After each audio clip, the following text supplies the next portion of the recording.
Commencé 7 mai 2025.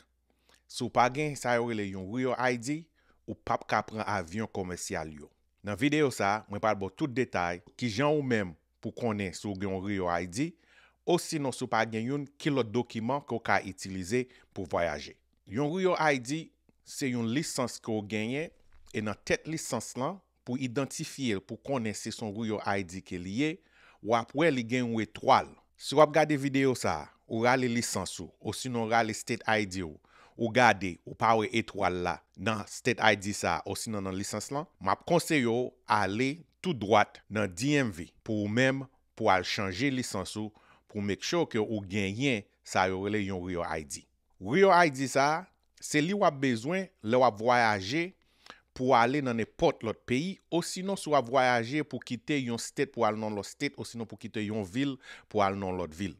Pour passer TSA a mette li obligatoire après 7 mai pour ou même pour gagner ID ça.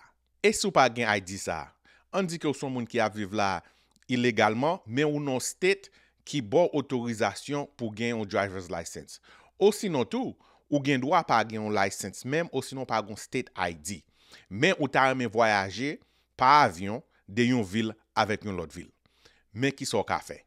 Ou a besoin yon nan document sa yo, si par exemple ou pa gen yon state license ou pa gen yon Rio ID.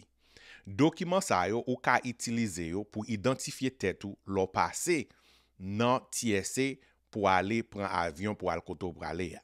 Yon nan bagay ki important pour nous signaler pour un pile nan nou ki nan communauté pam nan, ou gen doit pas gen yon state license, ou sinon ou pas gen yon state ID, et pour ta reme voyager, quitter New York, aller Orlando par exemple, ou ap capable utiliser passeport haïtien nan.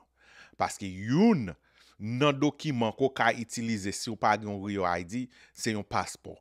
Et passeport ça, même si son passeport américain ke lié, ou sinon yon passeport étranger ke lié, ou ka utiliser passeport ça pour identifier ou pour passer TSA pour al prendre avion pour al koto pour aller. Li important pour comprendre que c'est une obligation pour gagner Rio ID pour voyager dans avion commercial yo. Sou pou ko fait ça, ou gagne jusqu'à 7 mai pour faire. Après 7 mai, yo pas utiliser ancien licence ou encore. Toute licence yo, tout state ID yo ta supposé gagner yon étoile là-dedans yo qui identifie yo en tant que yon Rio ID. Moi espère ti vidéo ça aide. Sou gen question, quittez question dans commentaire et puis moi même m'a fait tout ça capable pour me répondre pour. Merci.